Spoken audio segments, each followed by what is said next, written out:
엘리야 여러분들 아시죠? 엘리야. 모르는 것처럼 저를 바라보시면 아시죠? 아주 성경에서 유명한 사람이죠.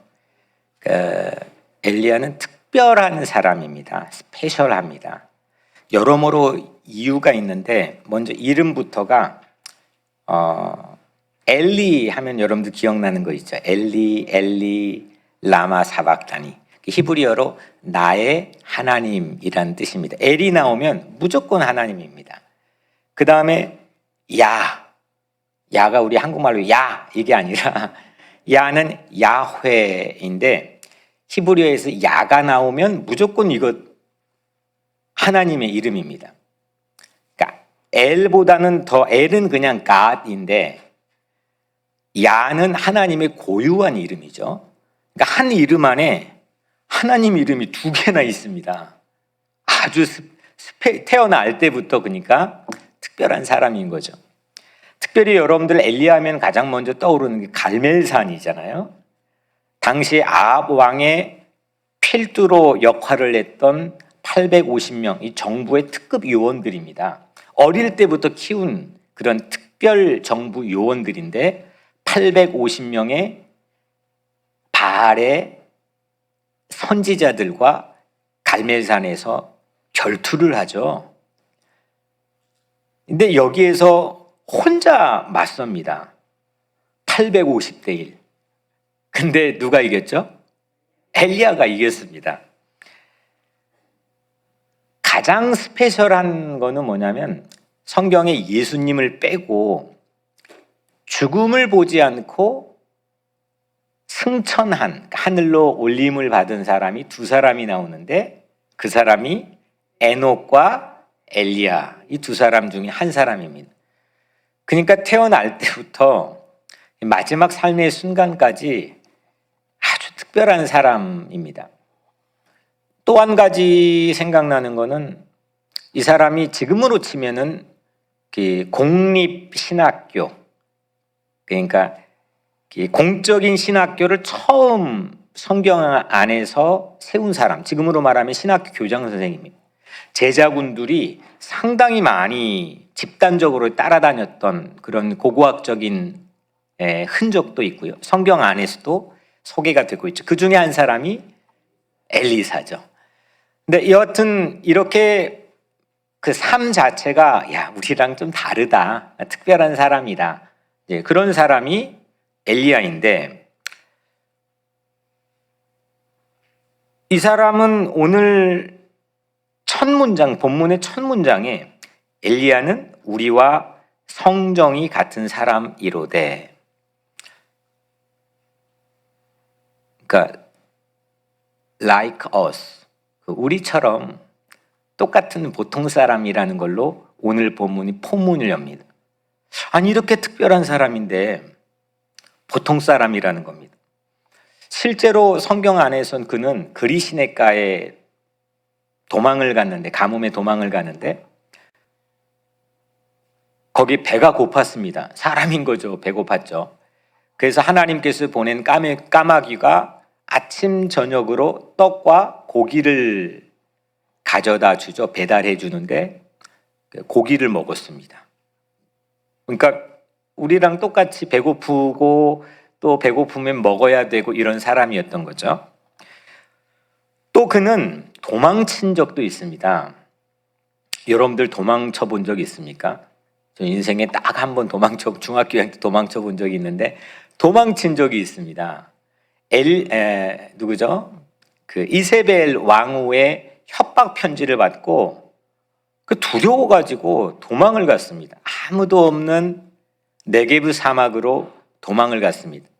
그때 네게브 사막에 나무 한 그루가 있었죠. 로뎀나무 그늘 아래에서 마치 아주 진한 그 깊은 우울증에 걸리는 환자처럼 죽기를 자청하면서 하나님께 하소연을 합니다. 우리랑 크게 별반 다르지 않는 모습을 인생의 틈틈이 쉬지 않고 보여주죠. 그래서 오늘 말씀에서 이게 첫 문장은 엘리야는 우리와 성정이 같다 like us. 우리랑 별반 다르지 않는 보통 사람. 배고프면 먹어야 되고, 무서우면 도망가고, 시리에 빠져 있으면 죽고 싶고, 우리도 그러잖아요.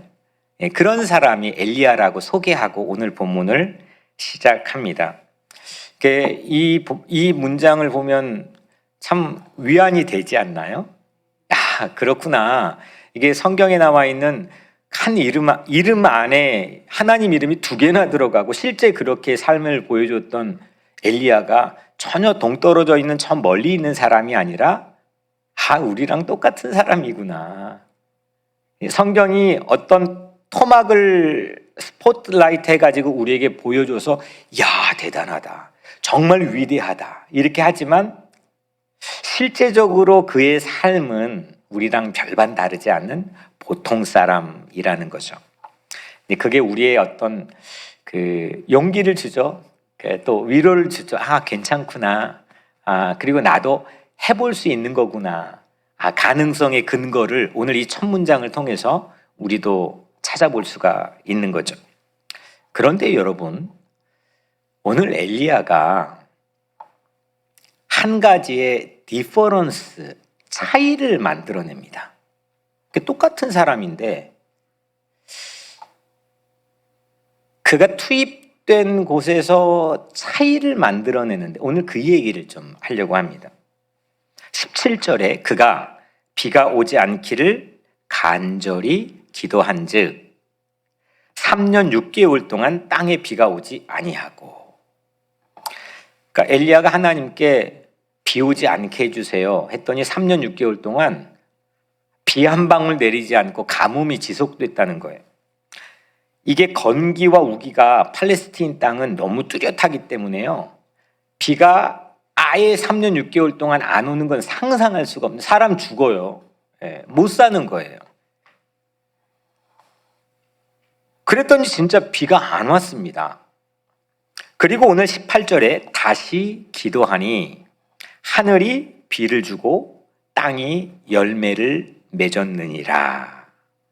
3년 6개월이 지나고 난 다음에 엘리야가 또 다시 기도했어요. 그랬더니 어떻게 됐어요? 큰 소나기가 집중적으로 내려서 땅에 죽어있는 모든 것이 살아났다는 거예요. 자라기 시작했다는 거예요. 땅이 숨을 쉬었다는 거죠.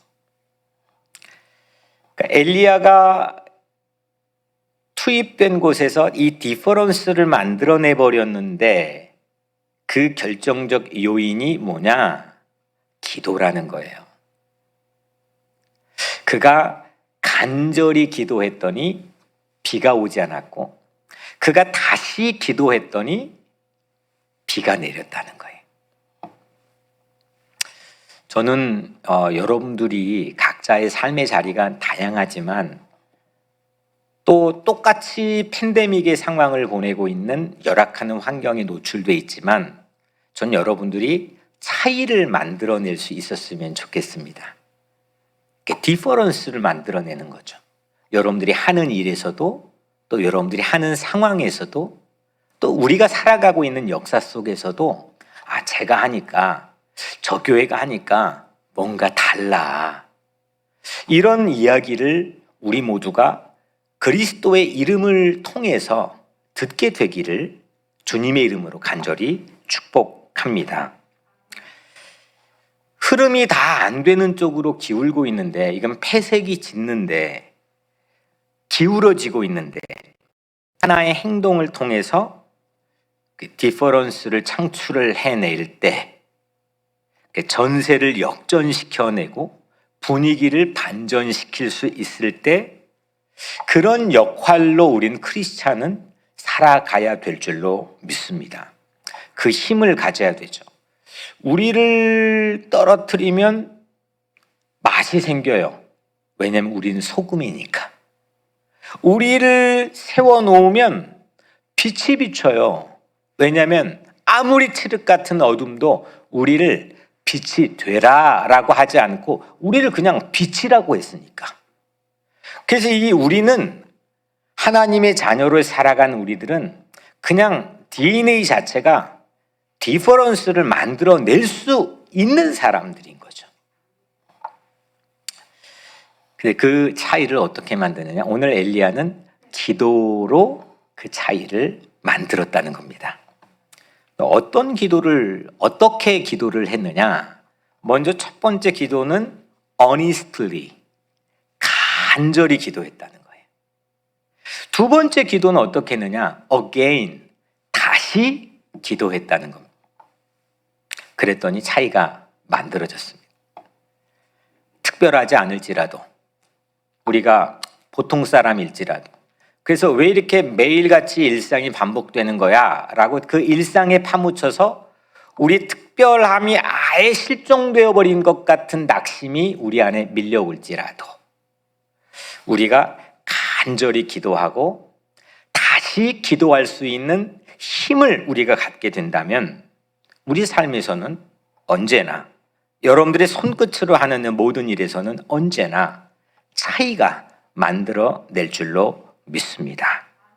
그래서 뉴욕 우리 교회도 그렇지 않습니까? 이 뉴욕에 얼마나 교회가 한인교회도 많지만 뉴욕에 수많은 인종들의 얼마나 많은 교회가 있습니까? 꼭 우리 교회에 다녀야 될 이유가 뭡니까? 저는 이 교회를 유지하고 목회해야 되는, 저를 설득하고 납득할 만한 이유가 뭡니까? 이걸 가져야 되는 거 아니겠습니까? 그래서 오늘 뉴욕 우리 교회도 이 많고 많은 교회 안에서도 하나님께서 우리 교회에게 주신 사명, 이거를 가지고 우리 교회가 가면 디퍼런스가 만들어질 수 있는, 차이가 만들어질 수 있는 그런 신앙 공동체가 우리 함께 되기를 주님 이름으로 간절히 축복합니다.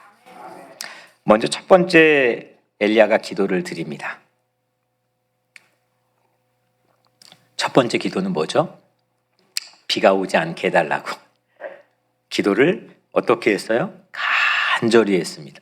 그랬더니 실제로 3년 6개월 동안 비가 오지 않았고 가뭄이 지속됐습니다. 이 사실을 예수님도 언급했습니다. 누가복음 4장 25절에 엘리야 시대에 하늘이 3년 6개월간 닫혀 온 땅에 큰 흉년이 들었을 때에, 예수님도 한 대략 700년 전에 있었던 그 사건을 끄집어내서 예수님이 리마인드를 시켜줬던 거죠. 가뭄입니다. 첫 번째 기도는 가뭄을 달라고 기도한 겁니다. 그 가뭄으로 인해서 연속으로 시리즈처럼 이어지는 사건이 세 가지가 있는데요. 이 기도는 열왕기상 17장 1절에서 했고 18장 마지막에서 이제 이 3년 6개월이 끝마쳐지는데, 이 짧은 2장 안에서 세 가지 주요 사건이 이어집니다. 가뭄 때문에 발생되는 사건입니다. 그러니까 가뭄 때문에 발생됐다면 엘리야의 이 첫 번째 기도 때문에 일어난 사건인 거죠. 첫 번째 사건은 가뭄 때문에 엘리야가 어떻게 됐냐면, 당시 아합 왕이 다스렸던 정부의 불순 인물로 찍힙니다. 낙인 찍혀서 수배자로 도망을 다닙니다. 그곳이 그릿 시내가죠. 두 번째, 이 가뭄으로 인한 사건은 온 천지가 먹을 게 없어지니까 그 가뭄으로 빈곤자들이 속출합니다. 그래서 사르밧 과부가 마지막 이것 먹고 죽어야 되겠다 해서 아들과 함께 최후 식량을 막 모아 준비하고 있던 찰나에 엘리야의 방문을 받게 되는 사건이 일어나게 되죠. 그리고 세 번째로 우리가 가장 유명하게 잘 알고 있는 갈멜산에서 850명의 정부 요원들과 이 바알 선지자들과 엘리야가 누구 제단에 불이 먼저 떨어지느냐. 당시에는 가뭄이었기 때문에 이 세상의 공기 안에는 모이스처, 습도가 거의 없어지고, 그러니까 아주 작은 실수의 발화로 인해서도 불이 붙을 수 있는 그 인화작용이 일어날 수 있는 그런 가능성이 많이 있는 때에 과연 누구에게 이 쉬운 때에 누구에게 불이 먼저 붙냐라고 하는 결투를 벌였죠. 그 갈멜산 사건이 가뭄 때문에 일어나게 되죠. 첫 번째 사건은 그릿 시내가 사건, 두 번째는 사르밧 과부 사건, 마지막 세 번째는 갈멜산 사건. 이 전부 다 처음으로 거슬러 올라가면 엘리야가 가뭄 기도를 했기 때문에 발생한 사건입니다.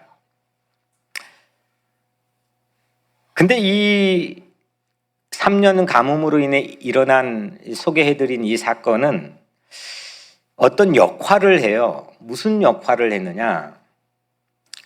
당시 세상에 만연했던 불의를 세상에 공개합니다. 악이 뭔지, 잘못된 게 뭔지. 특별히 아합 왕, 이스라엘 남북의 왕이 39명 있는데 성경에서 소개하기를 가장 악한 왕을 아합 왕으로 뽑거든요. 그 아합 왕보다 더 악한 사람을 그의 아내인 이세벨 왕으로 뽑는데 그 아합 정부가 가지고 있는 그 불의와 그 기만을, 그 민낯을 그대로 공개하는 역할을 이 가뭄이 합니다. 여러분들 17장, 18장 보면 이제 그걸 하게 되죠. 그래서 하나님의 정의를 세울 새로운 길을 열게 됩니다. 엘리야가 왜 비가 오지 않도록 간절히 기도했을까요? 아니, 비가 오게 해달라고 기도해도 부족할 판인데 왜 비가 오지 않게 해서 세상 이렇게 힘들게 만드는 기도를 엘리야가 하게 됐을까? 이유는 그 세상에 뻔히 보이는 불의를 봤는데도 지나치지 않았기 때문입니다.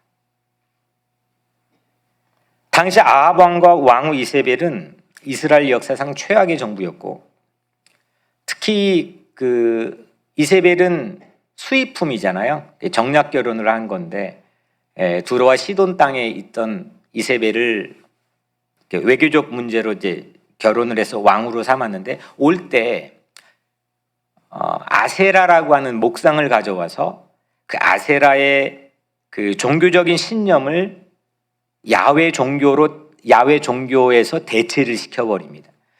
그리고 아합은 바알이라고 하는 당시 우상을 전 이스라엘에게 포교를 합니다. 근데 이 두 가지 종교를 가만히 생각해 보면 가장 중요한 핵심적인 교리가 두 가지인데 하나는 풍요와 다산입니다. 잘 먹고 잘 살려면 생산품들이 많아져야 되고 그러려면 노동할 사람들이 필요하기 때문에 다산이 보장이 돼야 됩니다.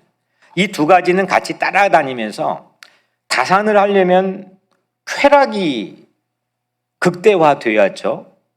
그래서 옛날 우리 시골 마을에 선앙당 같은 큰 나무 밑에서 아주 난잡한 그런 문란한 생활을 가지고 있고 그게 곧 예배이기도 하고 그래서 풍요와 다산을 약속해 준다라고 하는 그런 종교적 신념을 가지고 있는 게 바알과 아세라입니다. 근데 그게 다 비가 안 오니까 무력화돼 버리는 상황이 펼쳐졌습니다. 그러면서 그들의 민낯이 그대로 고스란히 드러날 그런 상황이 마련이 된 거죠. 그 허황된 바알의 이데올로기 가운데서 빈부격차는 훨씬 더 심해졌고 그리고 하나님의 정의는 실종이 되었습니다. 만약에 그 불의를 보고도 대부분은 그냥 침묵했겠죠. 방관했겠죠. 세상이 그런가 보다. 이 좋을 날 오겠지. 근데 엘리야는 그 상황에서 3년 가뭄이라고 하는 참혹한 비극을 달라고 기도했습니다. 그럴 이유가 없지 않겠습니까?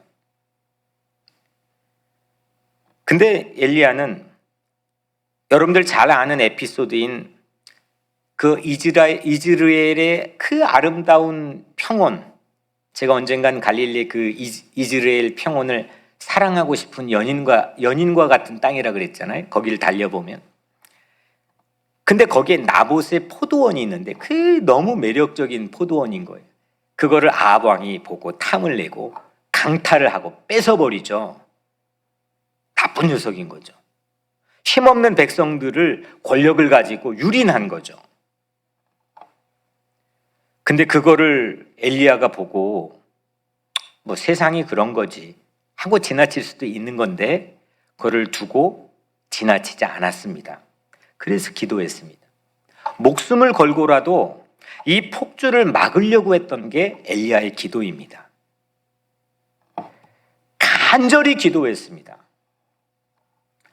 여러분들 절박함이 없이는 어디서든지 이 디퍼런스의 차이를 만들어내기가 어렵습니다.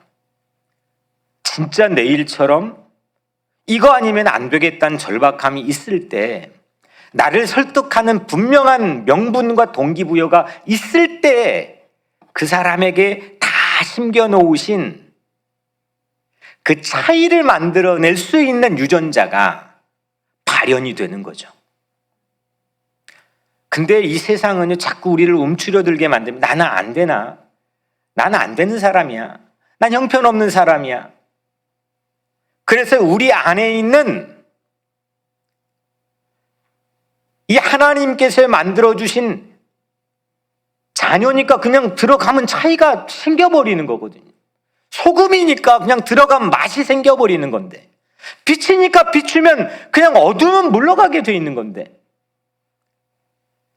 그거를 상실하게 만들어버립니다. 그냥 애 키우면서 또 일하면서 세상에 찌들어 살면서 그냥 그런가 보다 하고 우리를 그렇게 연약하게 만들죠. 이렇게 가뭄 기도를 해가지고 엘리야에게 득될 게 뭐가 있을까요? 이런 거 하면은 괜찮을까요? 되는 장사일까요? 득될 게 아무것도 없을 겁니다. 제가 엘리야에게 말씀을 준비하면서 감정이입을 해봤습니다. 엘리야라고 생각하고 그 안에 들어가 봤습니다. 근데 들어가 보니까 내가 엘리야 마음을 모르겠고, 실제는 엘리야가 거꾸로 제게 감정이입을 자꾸 하는 느낌을 받았습니다. 그러면서 주시는 생각이, 아마 엘리야는 막대한 손해와 불이익을 감수하고 했던 기도가 가뭄 기도였을 겁니다. 우리는 그냥 기도했으니까 와, 비가 멈췄대. 그것도 3년 동안이나. 그냥 그렇게 하고 넘어갈 수 있는 하나의 이적으로 볼 수 있지만 맥없이 이 기도를 하진 않았을 거란 말이에요.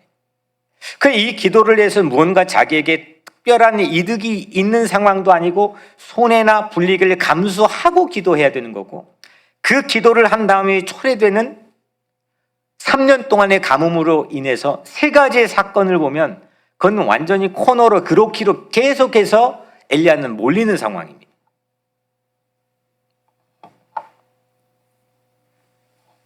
저는 엘리야 이 가뭄 기도를 묵상하면서 떠오르게 되었던 사람이 있는데, 그분이 보네퍼 목사님입니다. 보네퍼 목사님은 21살 때 독일 베를린 대학에서 박사학위를 받았고, 24살 때 독일 정부에서 정교수로 채용이 되었기 때문에 천재입니다. 그의 앞날이 이 젊은 나이에 모든 것들을 해결해 보려고 앞날이 아주 개런티가 되는 사람이었습니다. 그런데 그는 그 동시와 함께 1933년에 히틀러 정부가 들어서게 됐고, 간디에게 영향을 받았던 이 보네퍼 목사님, 당시에 그 젊은 나이였죠. 그때 평화주의자로 알려져 있었습니다. 그러니까 절대 비폭력, 무저항으로 우리는 맞서야 됩니다. 이거를 10년 동안 독일에서 했습니다. 그러다가 위급한 상황이 발생돼서 당시 세계적 석학이었던 라이놀드 니버가 여기 뉴욕에 있는 그 세계 명문 신학교인 뉴욕 유니온 신학교에서 보네퍼를 피신시키려고 교수로 초대를 합니다. 그때 이제 뉴욕에 와 있게 되죠. 1년도 안 되는 기간 동안 있었습니다. 근데 올 때부터 이 보네퍼는 그게 33살 때인데 고통받는 조국으로 다시 돌아가야 된다는 생각을 올 때부터 합니다. 그래서 이제 들어가려고 결정을 합니다. 라이놀드 리버 교수를 비롯해 동료 교수들, 동료의 목사님들, 친구들, 성도들이 다 말리는 거예요. 들어가면 죽는다고. 이건 백발백중 들어가면 죽는다고. 그런데도 불구하고 이 보네퍼는 라이놀드 리버에게 이런 편지를 남기고 떠납니다. 미국에 온 것이 실수였다. 나는 어려운 시기에 독일의 형제들과 함께 들어가 살아가야 된다. 이런 시련을 저들과 함께 하지 못한다면 전후 재건에 참여할 어떤 고난도 나에게는 없게 된다. 우리는 함께 들어가 고난받는 현장에서 기도해야 된다. 이런 편지 글귀를 남기고 고국으로 들어갑니다. 들어가서 이제 활동하다가 체포되고 2년 동안 옥살이를 하다가 그 히틀러가 자살하기 2주 전에 교수형으로 죽게 되죠. 마틴 루터킹 목사님과 동일한 39살의 나이에. 가면 안 된다고 다 말리는데 우리 같으면 양심상 한번 말 멋있게 했으니까 못 이기는 척 그냥 걷어들이고, 이 사람들이 이렇게 다 말하는데 뭐 좀 나중으로 좀 폼났지 않았겠습니까? 근데 그는 조국에 들어갔습니다. 그리고 그 유명한 히틀러 암살단에 목사가 가입합니다. 이로 인해서 종교개혁자 마틴 루터가 파문을 당시에 일으켰던 것처럼 동일한 무게감의 파문을 일으킵니다. 목사가 암살단에 가입해서 급기야 체포가 됩니다.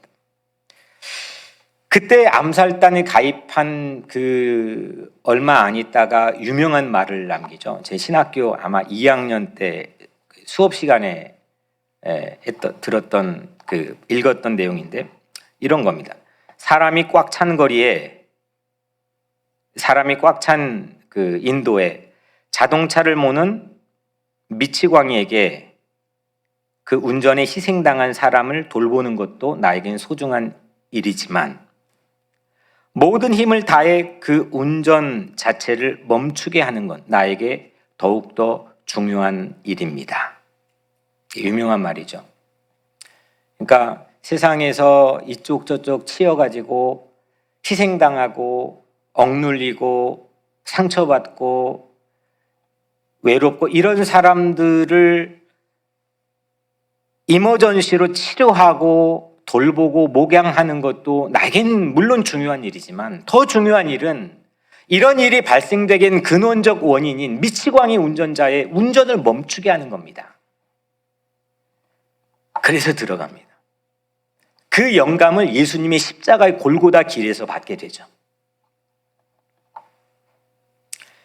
보네퍼 목사님은 사람들이 가스실에서 죽어가는 그 야만적인 폭정, 사람이 가스실에 죽어서 비누가 만들어지고 기름이 되고 이런 그 상상할 수 없는 야만적인 폭정을 보고 가만히 두고 볼 수 없었습니다.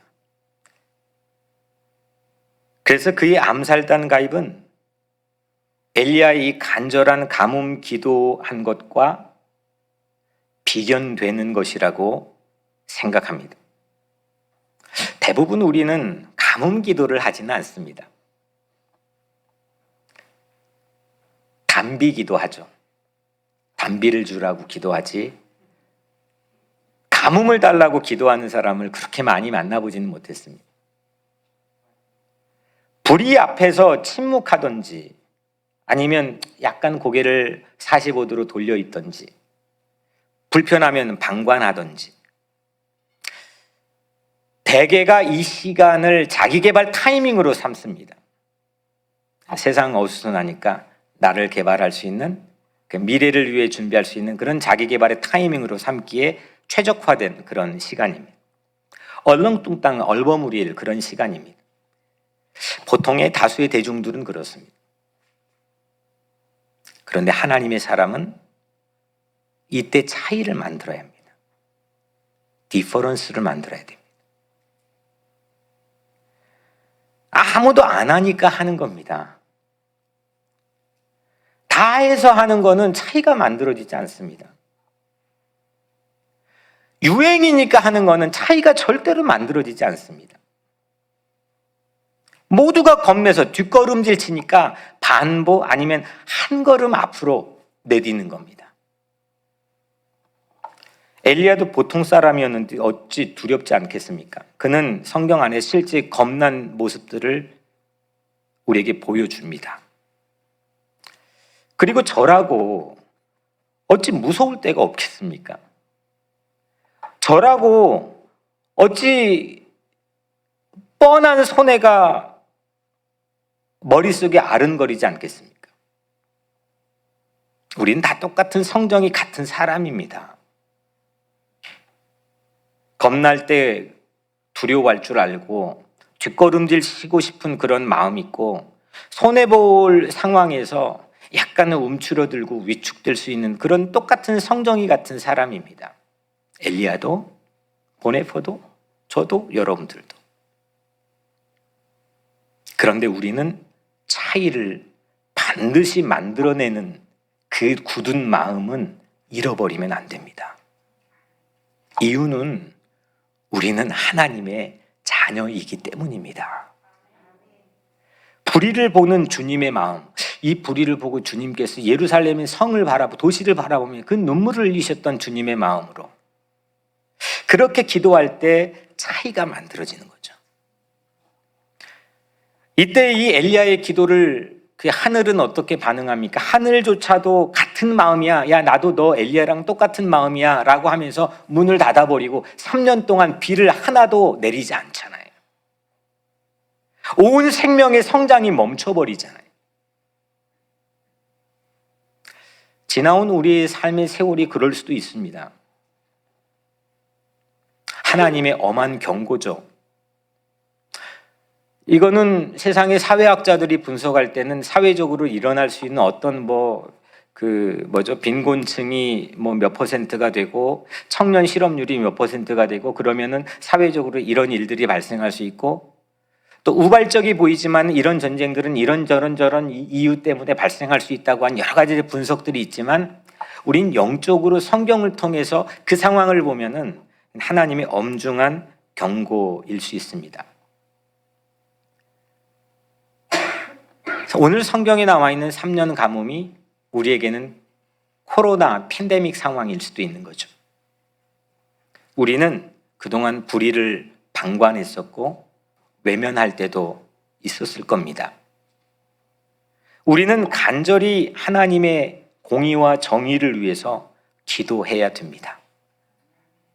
시대의 아픔을 내 아픔으로 여긴 엘리야처럼 기도할 때에 디퍼런스가 만들어집니다.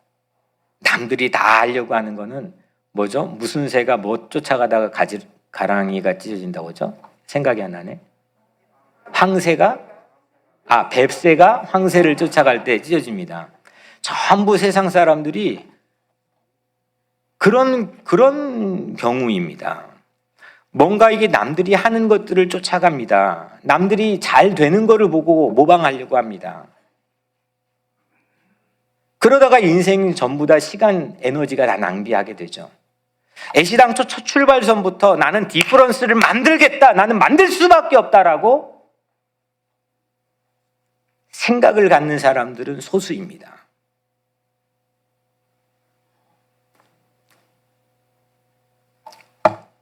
그래서 저는 이 교회가 우리 교회가 이 많고 많은 뉴욕 안에 있는 교회 중에서 차이를 만들어내는 이 명분과 그런 동력과 그런 저를 설득하는 또 우리를 설득하는 이유가 없다면 전 여기에 하루라도 있을 마음도 없고 이유도 없습니다. 그 마음이 있으니까 우리가 하나님의 이름으로 하나님의 능력을 가지고 이 교회가 세워져 있어야만 되는 이유가 있기 때문에 가는 거죠. 예수님께서 가장 처연한 모습으로 기도하셨던 때가 언제일까요? 겟세마네 기도 아니겠습니까? 당시 의사였던 누가의 눈으로 목격해서 누가복음에 기록한 증언에 따르면 그 의사의 눈으로 본 건데, 예수님이 거기서 기도할 때 땀이 흘려지는데 피처럼 보였다는 거예요.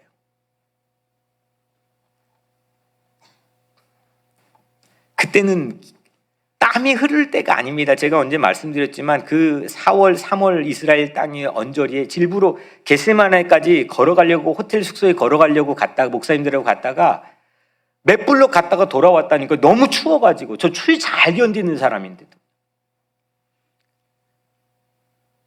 그렇게 무릎 꿇고 기도할 수 있는 타이밍의 시즌이 아니에요. 땀이 흘려지는 때가 아니에요. 근데 그게 피처럼 쏟아지는 걸로 보여질 정도로 예수님이 기도했다는 거예요. 왜 기도했어요? 시대의 죄를 짊어지고, 우리의 죄를 짊어지고, 그렇게 걸어가는 숙명 같은 예수님의 기도 아니었습니까? 그 잔을 받아야 되냐, 받지 말아야 되냐, 그 본능과 그 삶의 사명 사이에서 그 절규하는 예수님의 기도를 우리는 알지 않습니까? 그런데 그 십자가 골고다까지 그 기도의 기세로 갔던 예수님의 그 십자가 기도가 결국 우리를 살린 줄로 믿습니다. 겟세마네에 시작한 그 십자가의 완성된 기도만이 역사상 유일무이한 가장 최고의 디퍼런스를 만들지 않았습니까? 기도는 디퍼런스를 만드는 거고, 이 시대의 죄와 불의 앞에서 방관하고 침묵하지 않고 그 앞에 용기 있게 믿음으로 당당히 맞서 기도할 때 그 예수만이 할 수 있는 놀라운 하나님의 디퍼런스를 이 땅에 남겨놓았다는 거죠. 그 흔적이 우리 아닙니까? 우리는 십자가 그 기도로 차이가 발생된 하나님의 자녀가 되었습니다. 우리가 자녀가 그 예수님의 기도의 디퍼런스로 만들어진 열매 아닙니까? 저는 매주 설교를 준비합니다. 매일 하죠.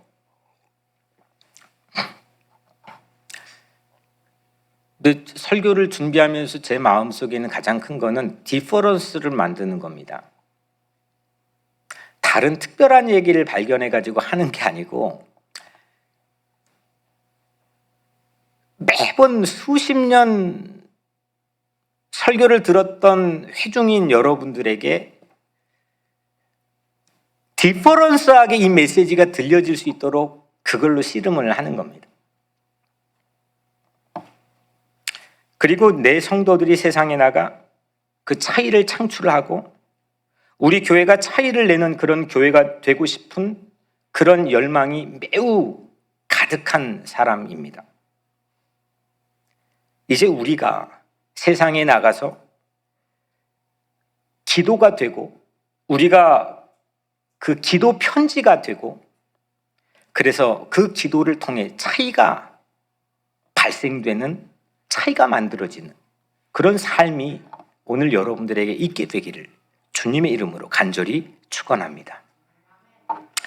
인생 뭐 얼마 살지도 않는 제가 이런 말 하면 좀 그렇지만, 가만히 목회하면서 사는 모습들을 보면 이게 절대적인 것 같지만 다 그 하면서 나이가 들어가게 되고 결국은 한 정류장인 죽음을 향해서 가지 않습니까? 나에게 주어져 있는 이 기회를 어떤 자세로 마주하면서 차이를 만들어내기 위해 나를 쏟아부었고 기도할 수 있는 그런 용기와 믿음을 잃지 않느냐. 이게 우리 각자 삶의 가장 중요한 가치 아니겠습니까? 엘리야가 두 번째 기도를 오늘 마지막으로 드립니다.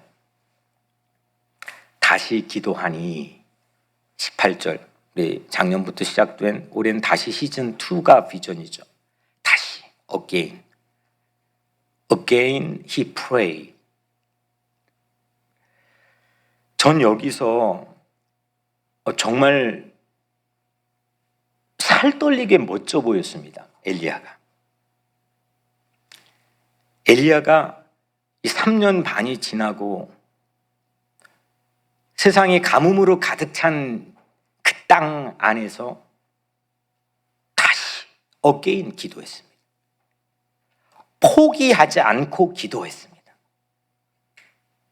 재차 또 두드렸습니다.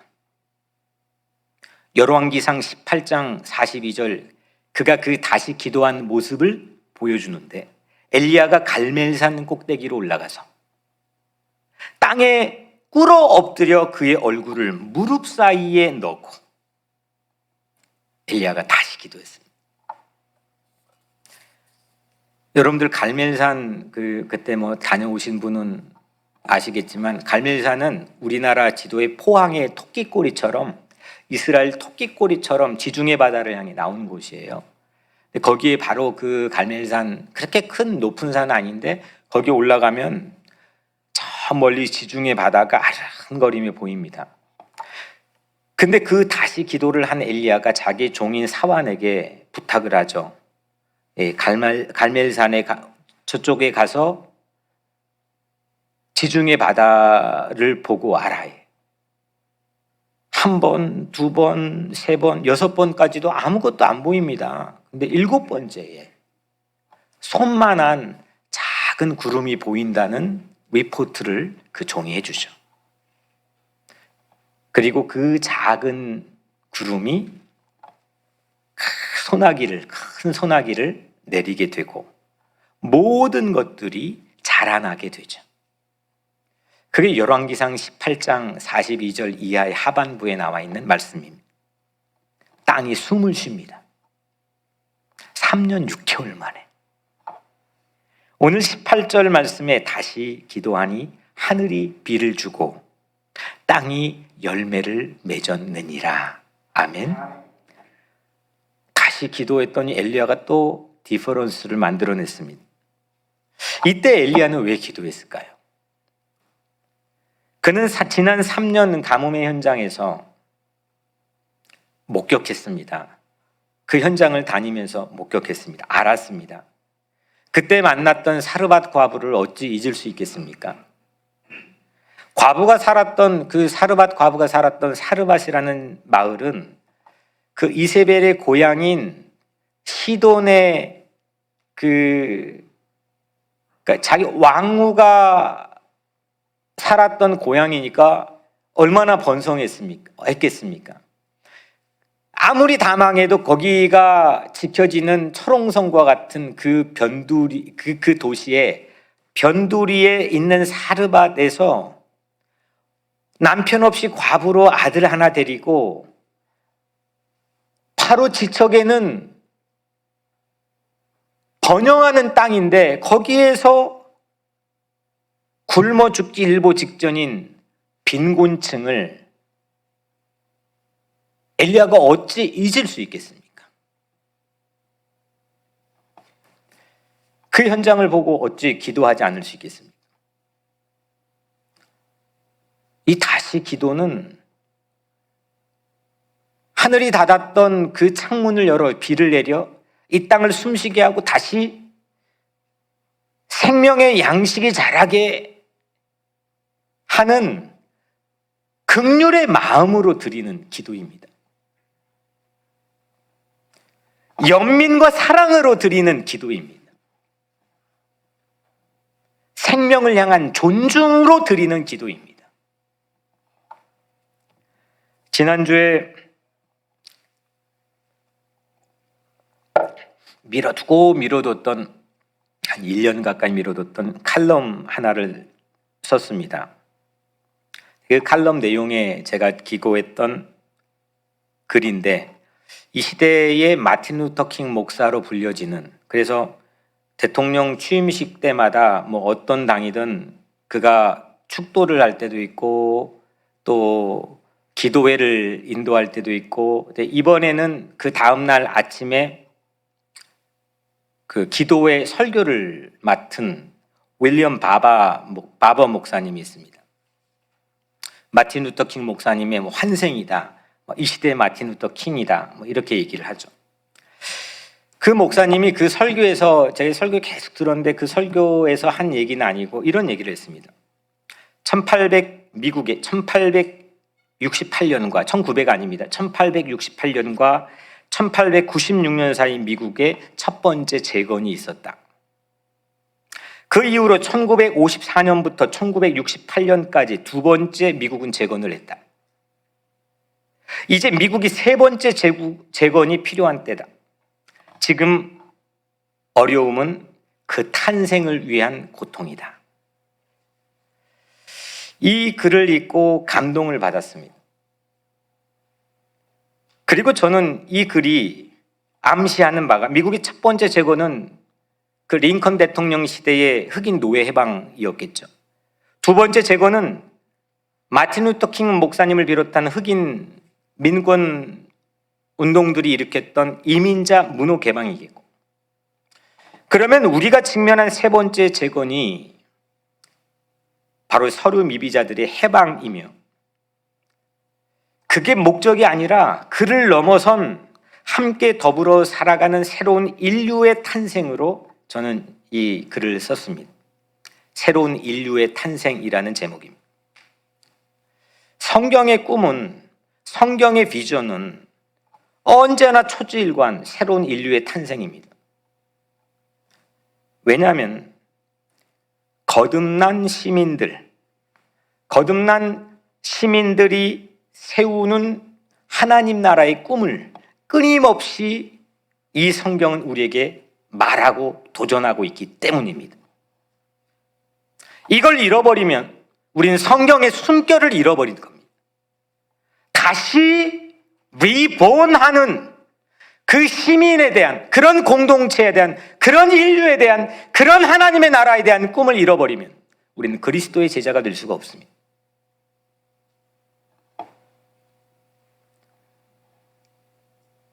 에베소서 2장 15절 말씀, 이 둘로 자기 안에서 한 사람을 지어, 한 새 사람을 지어, 이 한 새로운 사람이라는 건 영어 성경 one new humanity, 하나의 새로운 인류입니다.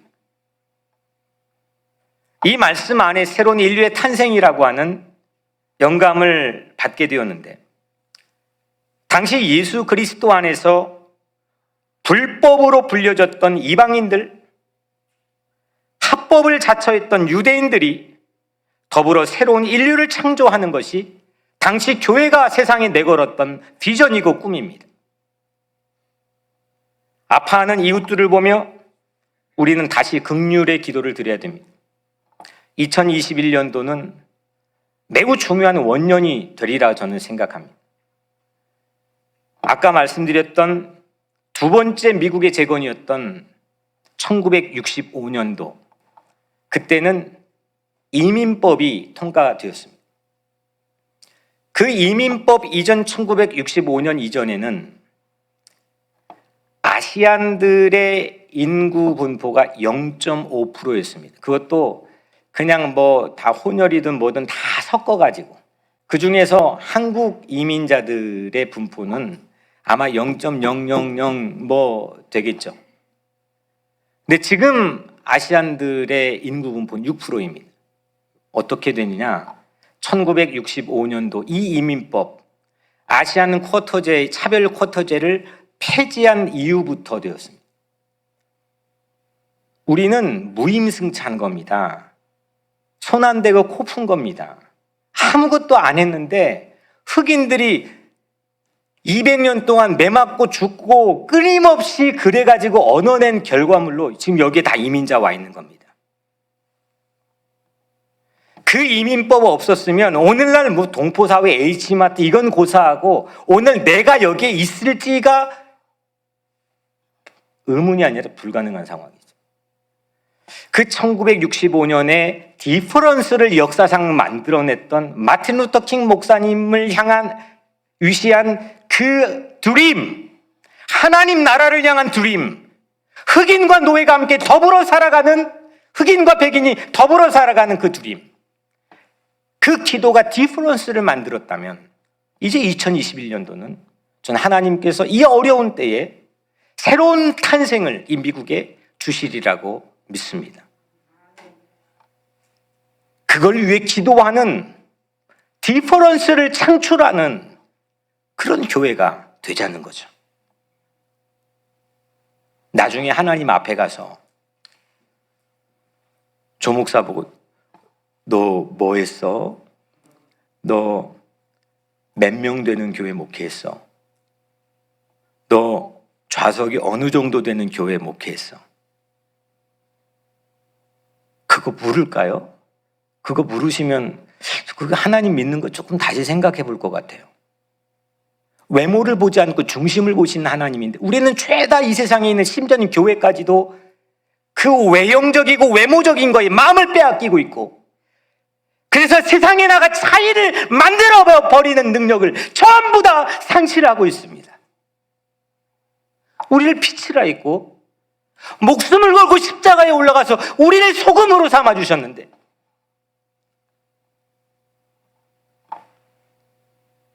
교회가 세상에 나가서 무슨 디퍼런스를 만들어내고 있습니까? 근데 희망에 다시 하는 기도를 우리가 잃어버리면 안 됩니다. 오늘 우리 각자의 삶에서 우리를 자녀 삼아주신 그 하나님 아버지의 놀라운 긍휼과 사랑을 가지고 세상에 다시금 희망을 창출하고 용기를 불어넣고 꿈을 만들어내는 이 다시 드리는 기도를 오늘 이 말씀을 듣는 사랑하는 뉴욕 우리 교회 모든 성도들이 다시 시작하게 되기를 주의 이름으로 축원합니다. 십자가는 우리를 새로운 인류로 부활하게 할 다시 기도이지 않습니까? 이 십자가 안에는 어게인이 들어가 있는 거죠. 죽였는데 다시 살아나잖아요. 다시의 꽃은 십자가와 부활 아닙니까? 우리가 예수님처럼 불의 앞에 방관하지 않고 당당하게 용기 있게 서 기도하며 고통받는 이웃들을 바라보고 죽어가는 영혼들을 바라보고 십자가의 기도를 드릴 수 있다고 한다면, 우리는 어게인 다시 이 땅을 부활하고 새로운 인류를 탄생하게 하는 그런 놀라운 열매를 함께 수확하게 될 줄로 믿습니다. 십자가는 우리를 하나님 나라의 거듭난 시민으로 세워줄 주님의 기도입니다. 나를 버리지 못해서, 나를 사랑해서, 나를 고아처럼 방치하고 싶지 않아서 주님께서 친히 드렸던 십자가 기도를 통해 우리 각자는 부활하게 될 줄로 믿습니다.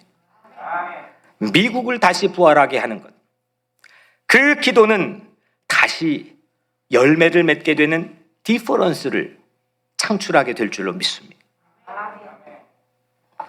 오늘 마지막으로 읽지는 않았지만 그 같은 장 야고보서 5장 15절에 보면 믿음의 기도는 병든 자를 일으키시리니 주께서 그를 일으키시리라. 혹시 죄를 범하였을지라도 사하심을 받으리라. 믿음으로 드리는 기도는 다시 기도입니다. Again prayer. 실패가 일상이 되면 어제도 실패했고 그제도 실패했고 채도 안 되고, 그러면 희망을 줘도 희망으로 받아들이질 못할 때가 많습니다. 설레는 게 없어요. 나이 드신 어른들의 취약점이 뭐냐? 그건 건강이 약해져서가 아니고 한국전쟁도 경험했고 보릿고개도 경험했고 이것도 저것도 경험하다 보니까 안 되는 거 다 경험했거든요. 그러니까 희망을 줘도 그 희망의 판으로 살려낼 그런 놀라운 설렘과 이게 없는 거죠. 마틴 루터 킹 39살에, 보네퍼 39살에, 유관순 20대 초반,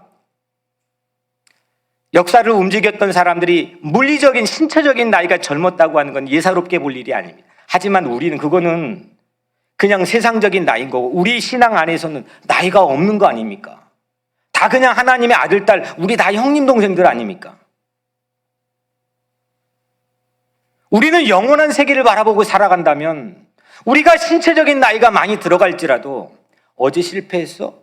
그제 실패했어. 아, 이것도 했는데 실패했어? 그 실패가 오늘 내일 바라보는 내 삶의 근거가 되면 안 된다는 거죠.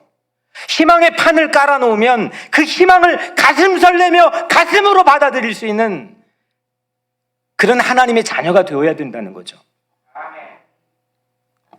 안 되는 상황조차 믿고 희망의 기도를 해야 차이를 만들죠. 우선 안 되니까 무턱대고 의심부터 하고 봅니다. 이건 되는 판인데도. 그러면 기도 못하죠. 그냥 기도의 양은 있을 수 있겠죠. 기도하는 무릎 꿇고 폼은 잡겠죠. 근데 차이, 디퍼런스를 만드는 기도는 전혀 나오지 않는 거죠. 팬데믹 기간에 가장 우리에게 준 선물은 뭐냐?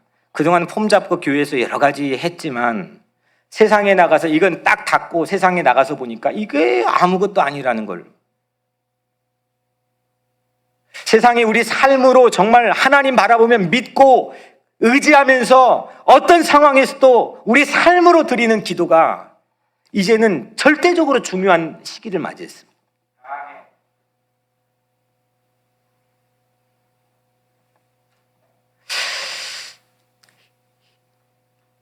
희망이 깨질까봐, 또 헛물 켤까봐, 상처받을까봐.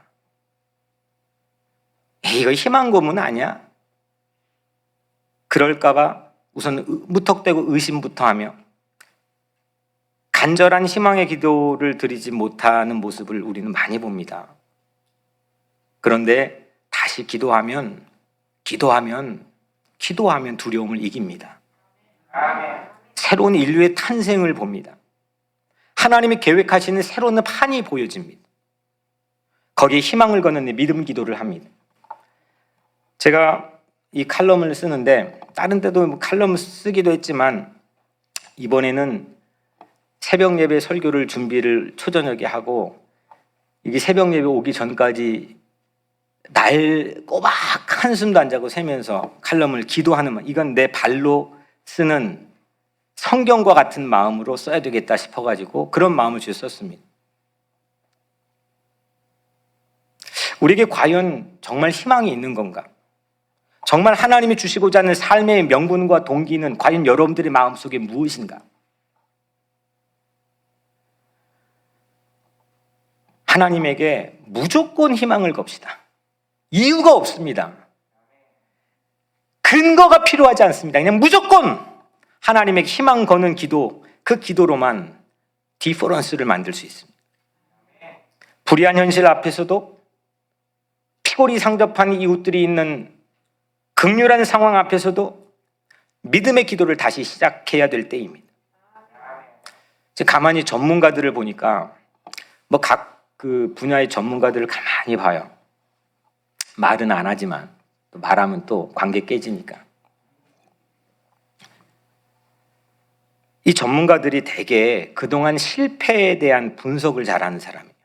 뭘 했는데 안 되는 걸 잘 아는 사람이에요.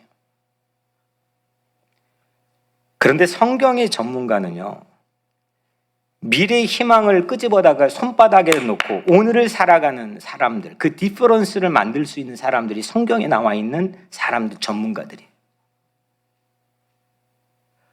과거에 이 실패의 모든 발목이 잡혀가지고 새로운 희망을 꿈꾸지 못하는 사람들이 아니라 어떠한 절박한, 어떤 위급한 상황에서도 미래를 가져보다가 하나님의 이름으로 손바닥에다가 놓고 보지 못하는 이 현실을 마치 보고 있는 것처럼 오늘을 살아가는, 기도하는 사람들, 이 사람들이 전문가인 거죠. 성경의 전문가인 거죠. 내일은 기도하는 자의 것입니다. 병든 자를 구원하는 것은 믿음의 기도입니다. 이 땅에 병든 나라, 병든 세상을 치유하고 믿음의 기도를 드립시다.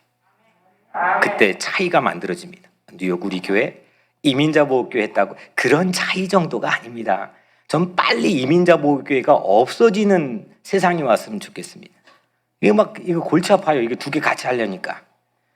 이게 없어지는 더 이상 서류 미비자들을 추방해서 보호하는 그게 뭐 필요 없는 그런 교회가, 그런 세상이 왔으면 좋겠어요. 그런 정도가 아니라 하나님이 우리에게 주었던 꿈, 새로운 거듭난 시민들이 세우는 하나님 나라에 대한 비전이 이루어지는 새로운 인류의 탄생.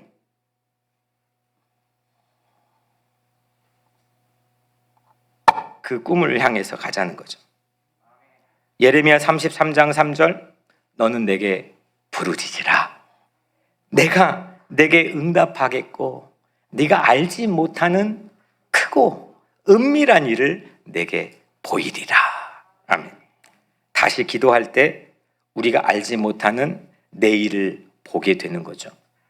마태복음 7장 7절, 구하라 그리하면 너에게 주실 것이요 찾으라 그리하면 찾아낼 것이요 문을 두드리라 그리하면 열릴 것이니 구하는 이마다 받을 것이요 찾는 이가 찾아낼 것이요 두드리는 이에게 열릴 것이니라. 아멘. 다시 벽 앞에서 벽을 밀치는 기도를 해봅시다. 다시 그러면은 문이 됩니다. 다시 벽을 앞에서 벽을 눕히는 기도를 합시다. 그러면 미래로 건널 브릿지가 됩니다. 사랑하는 여러분, 다시 기도합시다. 가뭄 기도도 간절히 하고 단비 기도도 다시 합시다. 용기 있는 가뭄 기도를 통해 불의의 의연히 맞설 용기와 힘을 우리에게 제공해 줄 거고, 긍휼의 단비 기도를 통해 다시 이 땅의 모든 생명이 꽃처럼 살아나는 그런 놀라운 역사를 우리가 체험할 겁니다. 자녀가 빵 달라는데 톱밥을 줄 아빠가 어디 있습니까? 우리 아버지를 믿고 있다면, 그 아버지의 기도하면, 다시 기도하면 하나님은 반드시 꼭 언제나 주실 줄로 믿습니다. 그 기도만이 차이를 만들어낼 줄로 믿습니다. 기도하겠습니다. 은혜로우신 아버지 하나님, 우리도 특별한 사람이 아니어서 로뎀나무 아래에 누울 때가 많습니다. 죽기를 자처하고 싶은 그런 무력한 상황일 때도 있죠.